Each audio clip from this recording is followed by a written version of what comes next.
आज की चर्चा की शुरुआत हम एक बेहद महत्वपूर्ण खबर के साथ करने जा रहे हैं और ख़बर ये है कि एग्री वायदा को लेकर कई बार रिपोर्ट आई है, कई बार इसके ऊपर स्टडी हुई है। अब एक ताज़ा रिपोर्ट आई है तेल तिलहन को लेकर, ऑयल सीड और ऑयल के डेरिवेटिव मार्केट को लेकर एक रिपोर्ट आई है और ये रिसर्च रिपोर्ट है बिमटेक की, Birla institute of management and technology की। और इस रिपोर्ट में क्या क्या बातें कही गई हैं फ्यूचर ट्रेड को लेकर, ये हम बताएंगे आपको, और साथ ही उसका इम्पैक्ट हुआ क्या है। तो बिमटेक ने अपनी रिपोर्ट में ये कहा है कि तेल तिलहन वायदा पर रोक के बाद, मतलब पर्पस ये था वायदा रोकने का कि दाम यहाँ पर घटे, लेकिन बिमटेक की रिपोर्ट कहती है कि तेल तिलहन वायदा पर प्रतिबंध के बाद खाद्य तेलों के दाम बढ़े हैं और न सिर्फ दाम बढ़े हैं बल्कि होलसेल और रिटेल प्राइस के बीच गैप भी बढ़ा है, मतलब फ़र्क भी बढ़ा है। इस पर बात करने के लिए हमारे साथ हैं डॉक्टर परवीना राजीव, डायरेक्टर हैं बिमटेक की, और साथ ही डॉक्टर रुचि अरोड़ा जो कि एसोसिएट प्रोफेसर हैं बिमटेक की। आप दोनों का बहुत स्वागत है। और आप लोगों ने ये रिसर्च रिपोर्ट तैयार की है तो इसीलिए आप लोगों से डायरेक्ट हमने बात करने की कोशिश की है, तो आप लोगों का जुड़ने के लिए बहुत बहुत धन्यवाद, thank you so much.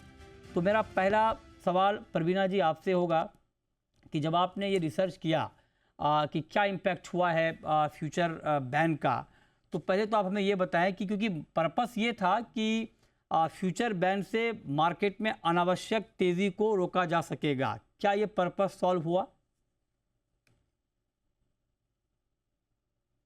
When SEBI announced the ban on commodity derivatives on 20th December 2021, the SEBI report did not mention the exact reason behind the suspension of these commodities.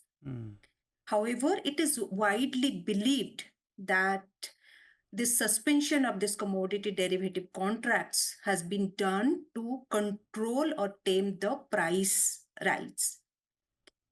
And in this current study, we focused on studying the impact of prices before the suspension, that is 4 years before the suspension, and 4 years after suspension, that is up to April 2024.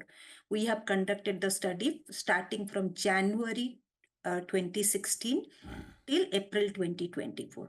And we have analyzed that the price, the wholesale price, as well as the retail price for soya oil, soybean, mustard oil, and mustard seed, the wholesale price has gone up in the post-suspension period as compared to the pre-suspension period. Same is the case, that is, the retail price also has gone up in the post-suspension period as compared to the pre-suspension period. And interestingly, the retail price increase in the suspension period in all these three categories is much higher as compared to the pre-suspension period. So if the suspension was undertaken to control the inflation, food inflation and edible price inflation, it has not affected. In fact, after the suspension, price has gone up in both wholesale level as well as retail level, and in retail level, the price increase is much higher.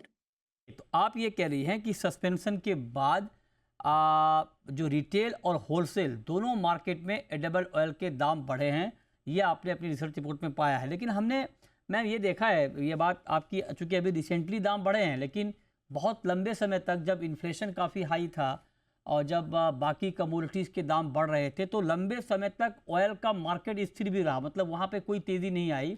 और oil के inflation के front पे government को एक comfort मिला कि चलो at least oil का इन्फ्लेशन तो नहीं है, लंबे समय तक ऐसा रहा। अब चूंकि हाल में ड्यूटी बढ़ गई 20% की, तो उसका इम्पैक्ट हमने देखा, ग्लोबल प्राइस बढ़ गए, उसका इम्पैक्ट हमने देखा। तो आपको नहीं लगता कि लंबे समय तक मार्केट के स्टेबल रहने में फ्यूचर बैन का कोई रोल रहा होगा?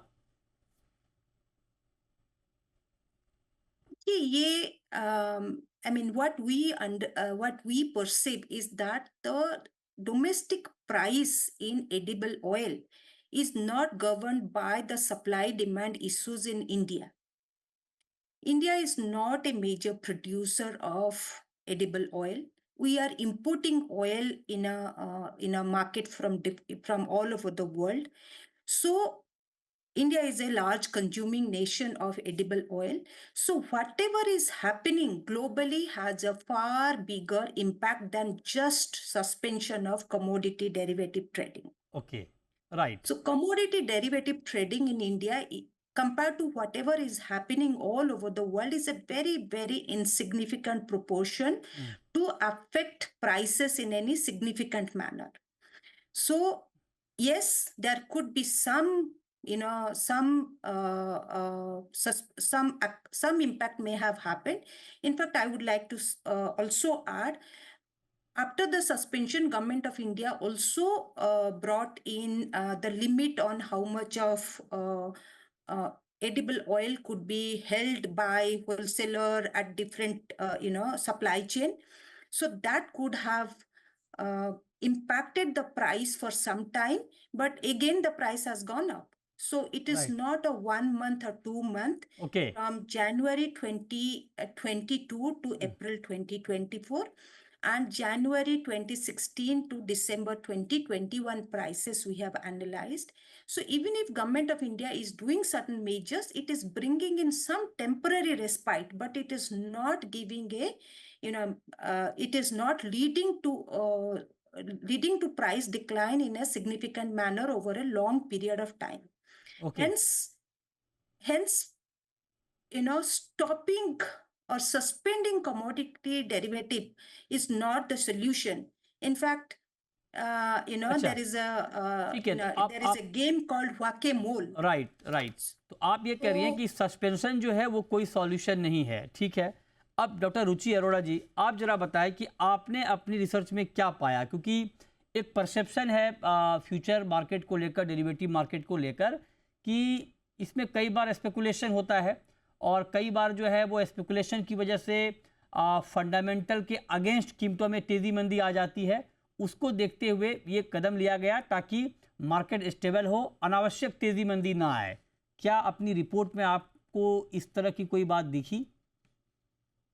सो जैसे doctor Praveena Rajeev ma'am has just told कि इससे कोई प्राइस इंक्रीज नहीं हुआ है। सो commodity derivatives we need to understand that this leads to a price discovery, क्योंकि एक एंकर प्राइस मिलता है फार्मर प्रोड्यूसर ऑर्गेनाइजेशन फार्मर्स के लिए, जिससे कि वो उनको मंडी में जो मैनिपुलेशन होता है जिसकी वजह से उन्हें प्राइस नहीं पता होता है, तो वो मैनिपुलेशन वो अवॉइड होता है and commodity derivatives lead to a price discovery rather than any speculation.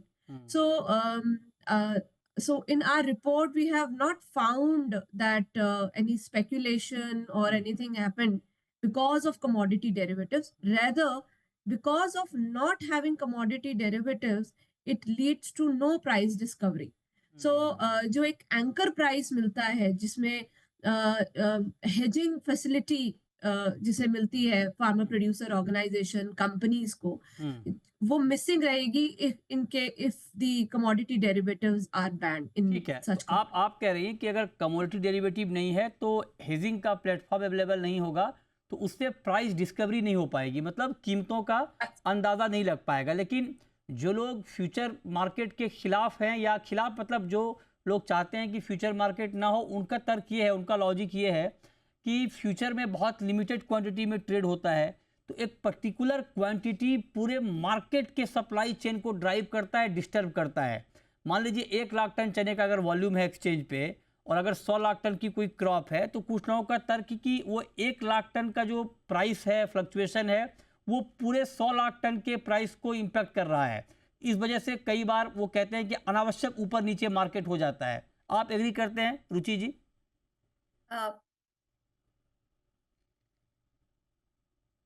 Ruchi ma'am? I think ma'am wants to add something. Yes, ma'am. जी जी जी जी जी doctor Praveena ma'am, yes.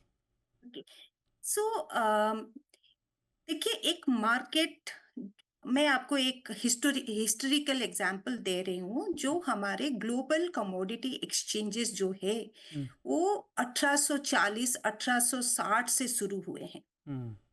Chicago mercantile exchange, CBOT even Bursa Malaysia, Tokyo Exchange. These are very, very old exchanges which are offering commodity derivative contracts. So when India has started this commodity market, commodity derivative trading through organized exchanges, we started in the year 2003 when this national multi-commodity exchanges came into picture. So it takes time for market to stabilize. And please note that specifically for agri commodity, the farmer producer, right now the farmer producer organizations have started coming to the market. So you have hedgers, different kind of hedgers coming into the platform. You have big companies coming into the platform. So the price discovery, the better price discovery will happen as the time goes by. Okay. So a market will not gather steam on a day one. Still now in India, in equity market, if you see, slowly people are coming into the equity market. In fact, I'm sure you will agree, your parents probably would be, never entered into a equity buying and selling, Right, which we are doing on a daily basis. Okay, ठीक So बात है। ये market- आपकी बात बहुत important है, लेकिन doctor रुचि आप जरा ये बताइए, क्योंकि एक परसेप्शन है कमोडिटी डेरिवेटिव को लेकर, एग्री मार्केट को लेकर खास करके, कि यहाँ पर सट्टेबाजी होती है, स्पेकुलेशन होता है। क्या आपको अपनी रिसर्च में कहीं पर ये दिखा कि हाँ सट्टेबाजी की वजह से दाम बहुत ज़्यादा ऊपर नीचे हो गए? और इसी में मैं एक सवाल और जोड़ता हूँ, वक्त कम है। इसी महीने सस्पेंशन की टाइमलाइन खत्म हो रही है, उससे पहले आपकी रिपोर्ट आई है, तो क्या आप लोग ये चाहती हैं कि ये सस्पेंशन हट जाए?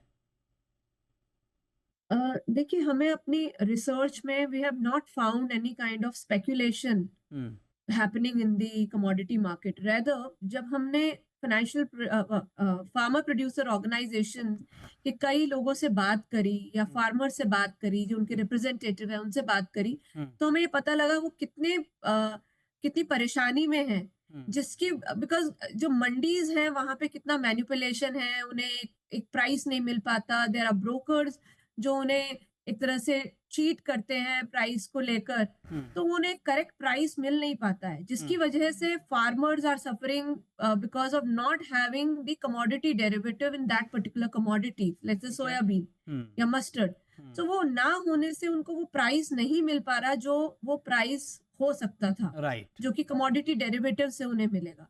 तो स्पेकुलेशन जैसा तो हमें कुछ रिपोर्ट में ऐसा हमें नहीं मिला है। रेदर प्राइस कमोडिटी के ना, डेरिवेटिव्स के ना होने से परेशानी फार्मर प्रोड्यूसर को फेस करनी पड़ रही है, वो राइट। तो आप ये कह रही हैं कि ऐसा कोई आप लोगों को रिसर्च में मिला नहीं है कोई फाइंडिंग कि इससे कोई सट्टेबाजी हो रही है। इनफैक्ट आप लोग ये कह रही हैं कि इसके अब्सेंस में, मतलब अगर फ्यूचर मार्केट नहीं है, डेरिवेटिव मार्केट नहीं है, तो उसका नुकसान ये हो रहा है कि हेजिंग का प्लेटफॉर्म नहीं मिल रहा है, प्राइस डिस्कवरी नहीं हो रही है, और फार्मर को प्राइस इंडिकेटर नहीं मिल रहा है जिससे वो अपना डिसीजन ले पाएँ कि अभी अपनी फसल को बेचना है या नहीं बेचना है। बहुत शुक्रिया।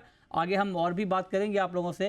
तो डॉक्टर प्रवीणा राजीव जी, आपका बहुत शुक्रिया, और डॉक्टर रुचि अरोड़ा जी, आपका भी बहुत बहुत शुक्रिया हमारे साथ इस खास न्यूज़ पर जुड़ने के लिए।